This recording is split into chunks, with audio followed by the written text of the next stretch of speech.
Iran has just launched a devastating retaliatory strike directly into the heart of the United States Navy. Ballistic missiles and suicide drones of the Islamic Revolutionary Guard Corps rained down like a wall of fire on the headquarters of the U.S. Fifth Fleet in Bahrain. A base considered untouchable for over 4 decades is now reduced to smoldering wreckage. Thick columns of black smoke rise into the Gulf sky. Radar installations destroyed. Dozens of American warships severely damaged. Casualties reported as significant. This was not a limited strike. This was a precise, lethal, and overwhelming counterattack that has shaken the entire global order in a single night. And at the same time, Israel, the country that never misses an opportunity to boast about its military superiority, panicked and retreated. Netanyahu vanished from public view, abandoning his American ally in the middle of the battlefield. The F-35s, once celebrated as unstoppable, are nowhere near the Gulf. They fled. And Trump, the man who spent years tweeting that America's military is the strongest in history, the man who promised he would bring Iran to its knees, is now in genuine, visible panic. The White House is in internal chaos. Generals are clashing. Democrats are calling for impeachment. Trump is posting on Truth Social, deleting, reposting, deleting again, with no coherent response and no clear plan. Tonight, the American superpower and Israel have tasted something they were never supposed to taste: defeat, at the hands of a resilient, intelligent, and deeply determined Iran. Iran is no longer waiting to absorb punishment. They have seized the initiative. They attacked, and they won. This is a historic moment that mainstream media will not tell you plainly. You are watching Trump Power Watch, and this story is only beginning. Before we go deep into the details, take 1 second right now. Like this video if you believe in straight, unfiltered truth. Subscribe to Trump Power Watch and turn on notifications so you never miss a critical analysis. Now let's get into the 4 biggest questions the entire world is asking tonight. 1. What weapons did Iran use to pierce the most advanced naval defense system on the planet in a single night? 2. How quickly did the supposedly fearless Israel turn and run the moment Iran struck back? 3. How panicked is Trump, and how badly is the White House fracturing right now? 4. How has the Middle East changed permanently after this strike, and has the illusion of American-Israeli dominance finally definitively collapsed? All of it exposed in full detail right now. The night of April 27th. What actually happened? Let us go back just a few hours. The night of April 27th, 2026. America and Israel had just completed another large-scale air campaign targeting Iranian nuclear facilities and IRGC positions. They expected the usual response: condemnations, diplomatic protests, statements of outrage. They expected Iran to absorb the blow and complain loudly while doing nothing decisive. They were catastrophically wrong. 4 hours and 15 minutes after the last American bomb fell, Iran activated a pre-prepared retaliatory plan that had clearly been developed, rehearsed, and held in reserve for exactly this moment. At 2:47 a.m. Bahrain time, hundreds of ballistic missiles and suicide drones launched simultaneously from multiple positions across Iranian territory. This was not a desperate, uncoordinated reaction. This was a meticulously coordinated operation with a name: Thunder of Retaliation. More than 120 new-generation Fateh 313 and Ahmad ballistic missiles were fired in the opening wave. These missiles travel at Mach 5 to 7, carry heavy fragmentation warheads, and execute evasive terminal maneuvers specifically designed to defeat Patriot and Aegis interception systems. This was not a desperate, uncoordinated reaction. This was a meticulously coordinated operation with a name: Thunder of Retaliation. More than 120 new-generation Fateh 313 and Ahmad ballistic missiles were fired in the opening wave. These missiles travel at Mach 5 to 7, carry heavy fragmentation warheads, and execute evasive terminal maneuvers specifically designed to defeat Patriot and Aegis interception systems. The American defenses in Bahrain were overwhelmed almost immediately. Simultaneously, hundreds of upgraded Shahed 238 drones, jet engine variants flying below 100 meters, nearly invisible to radar, swarmed in from multiple directions, targeting the 5th Fleet Command Center, fuel storage, ammunition depots, and primary radar installations.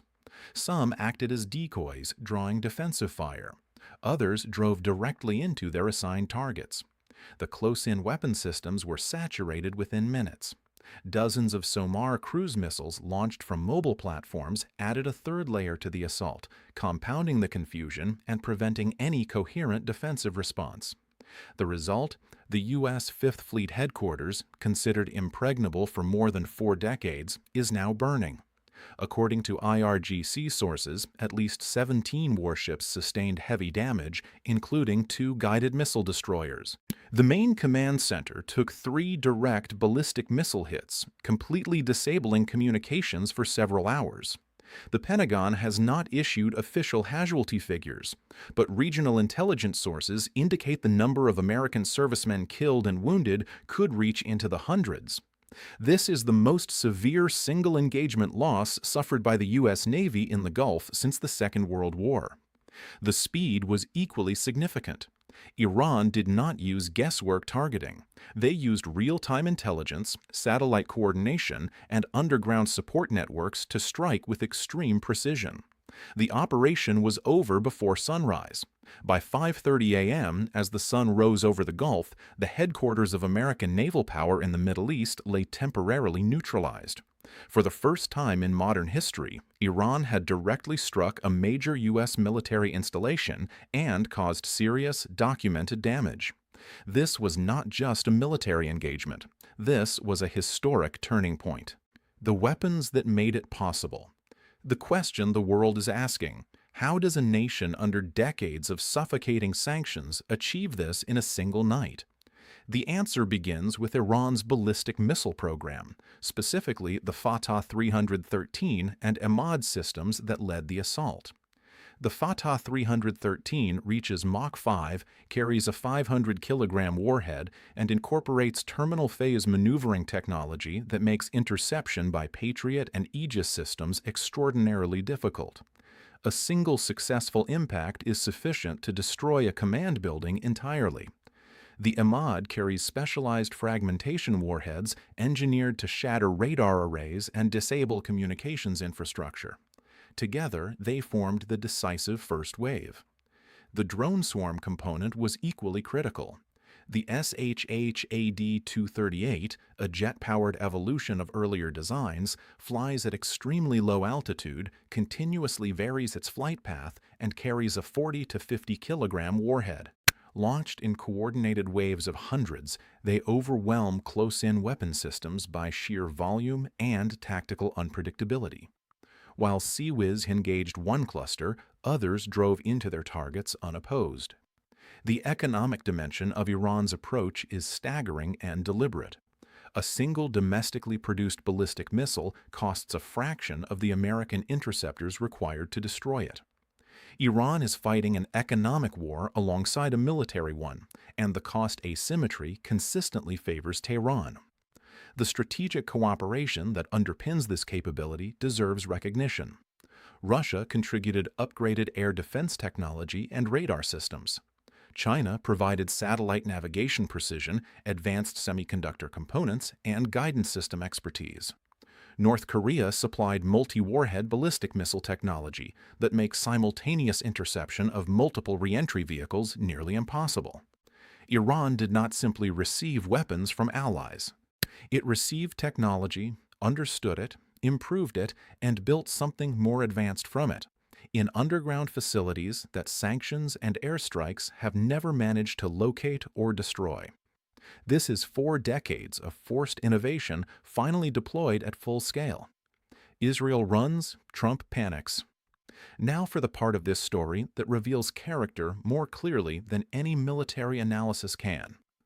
Israel, the country whose leadership spent months on television declaring that Iran would be crushed, that the F-35 was invincible, that Iranian military power would be dismantled, had a very different response when Iran actually struck back. At 3 a.m., the Israeli Air Force issued urgent orders recalling every fighter aircraft to domestic bases. Dozens of F-35s that had been operating in the region turned immediately toward the eastern Mediterranean, not toward the threat, away from it. Netanyahu went completely silent for 8 consecutive hours. No statement, no address to the nation. No expression of solidarity with the American ally whose sailors were under fire in Bahrain. Tel Aviv sealed its airspace, activated its defensive systems, and waited. This is the behavioral pattern that defines the relationship. Aggressive and vocal when America absorbs the consequences, quiet and retreating when the cost is direct. Israel initiated the conditions that produced this response. When that response arrived, Israel was already gone. Now, Trump, the man who spent years broadcasting that America's military, under his leadership, was the most powerful force in human history, who promised that Iran would be made to kneel, who suggested victory would come quickly and decisively, convened an emergency meeting at 4 a.m. According to internal accounts, the atmosphere was not composed. Trump demanded to know how Iran, repeatedly described as weak and degraded, had just neutralized the Fifth Fleet headquarters. The Secretary of Defense and the National Security Advisor were in open disagreement. Hawks demanded immediate escalation. Others warned that a second front would be unmanageable. No consensus emerged. Trump's Truth Social activity that morning became its own story. A post declaring America would respond 100 times harder, deleted 15 minutes later, replaced with a message downplaying the damage, deleted again. The pattern repeated through the early morning hours, conveying, to anyone watching, a White House that had no clear plan and no unified voice. Democrats moved immediately, with multiple lawmakers calling for impeachment proceedings based on what they described as catastrophic leadership failure. Even within Republican circles, questions began surfacing quietly. The MAGA coalition, built on projections of American strength and dominance, was confronting a reality that the projections had not prepared it for. Trump attempted to reach Netanyahu. Netanyahu, by multiple accounts, did not answer. The USS Abraham Lincoln, urgently repositioned, remained hundreds of nautical miles from the Gulf. By the time it could arrive, the operation was already history. The world's most expensively funded military organization had been struck by a sanctioned nation, and its commander-in-chief's documented response was to post, delete, and argue internally while the sun rose over a burning base in Bahrain. The axis that responded, while America argued and Israel hid, the other side of this conflict moved with speed and coordination. Russia acted within hours. Putin contacted Iranian leadership directly, affirming that Iran would not face this moment without support.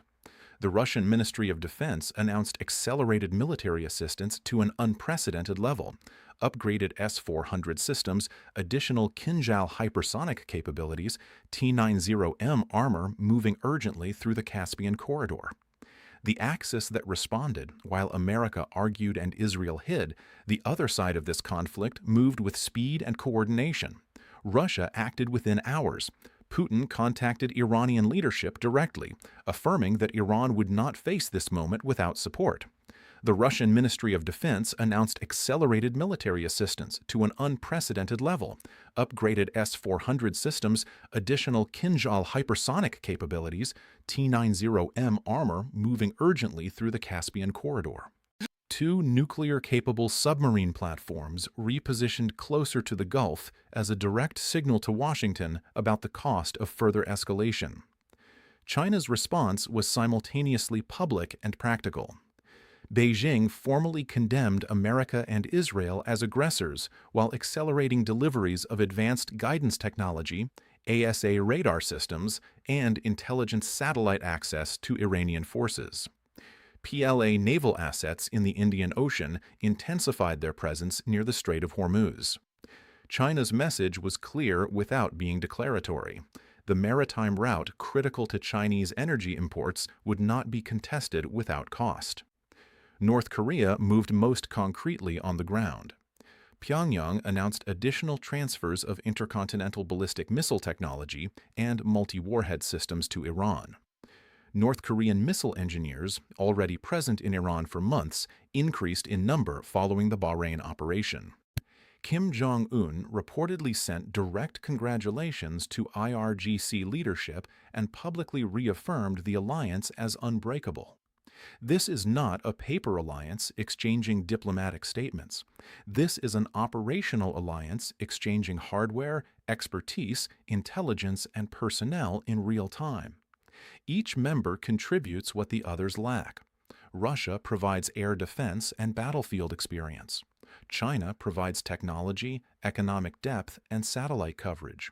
North Korea provides missile capability and unconditional resolve. Iran provides the front line, the operational spearhead that faces the direct confrontation. The contrast with the American coalition is stark. Britain declined to join the blockade. France and the EU maintained distance. Israel retreated at the first sign of direct cost. America's alliances perform in press conferences. Iran's alliances perform on the battlefield. The spirit behind the missiles. There is something in what happened on the night of April 27th that cannot be measured in warhead yields or missile velocities, something that explains why this outcome was possible against every conventional prediction. When IRGC operators initiated the Thunder of Retaliation launch sequence in the early hours of the morning, they understood fully what they were doing. They understood the potential for retaliation. They understood the risk to themselves, to their country, to their families. They pressed the launch buttons anyway. That is not the behavior of mercenaries. That is the behavior of people who believe, at the deepest level, that what they are protecting is worth the cost of protecting it. Iran has been under continuous external pressure since 1979. Sanctions that were supposed to produce collapse instead produced self-reliance. Assassination campaigns that were supposed to destroy technical capacity instead accelerated underground development. Military threats that were supposed to generate submission instead generated the most sophisticated asymmetric military capability in the region.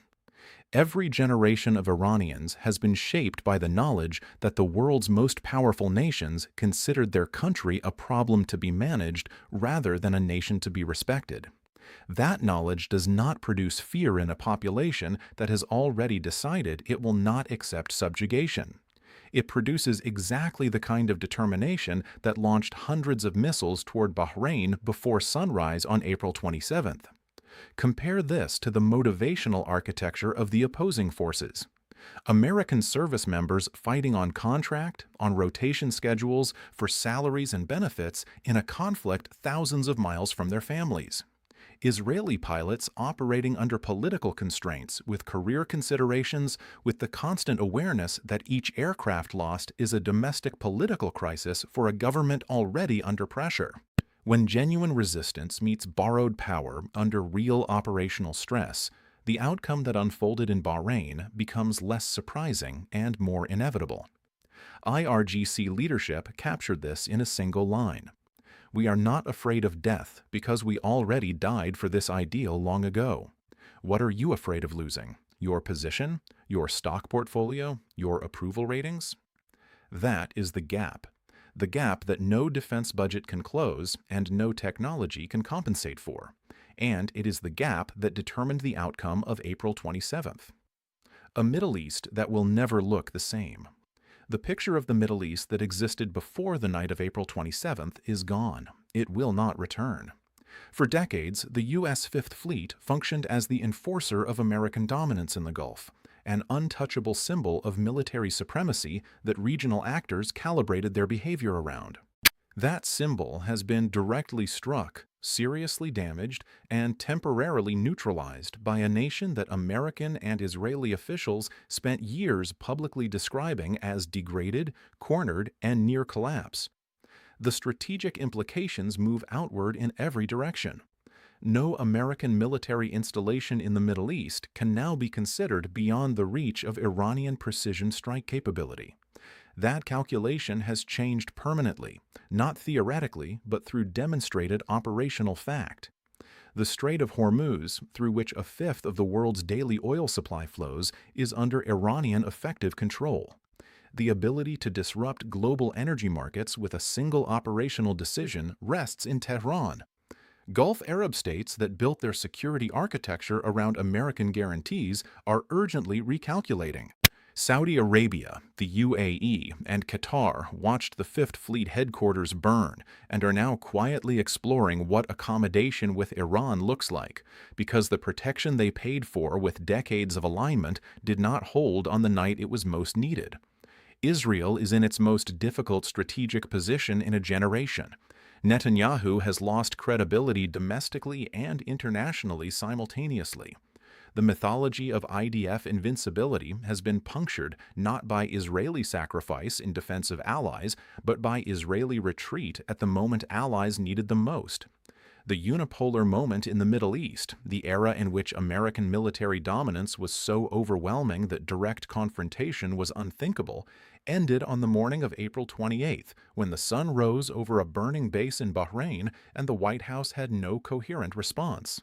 What is replacing it is a genuinely multipolar regional order, with Iran at its operational center, backed by an alliance that provides capability, depth, and resolve, and facing an opposing coalition that is internally divided, strategically uncertain, and visibly constrained by domestic political pressures that its adversaries do not share.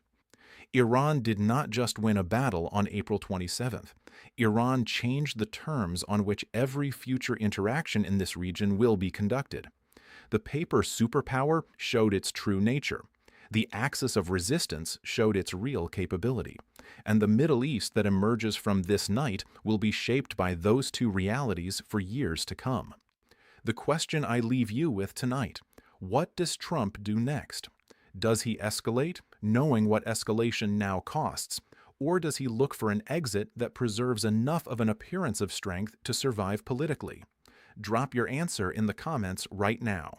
If this analysis gave you something the mainstream coverage won't, like this video, share it, subscribe, notifications on, because the next chapter of this story is moving fast and we will not let you miss it. Trump Power Watch, the truth without filters.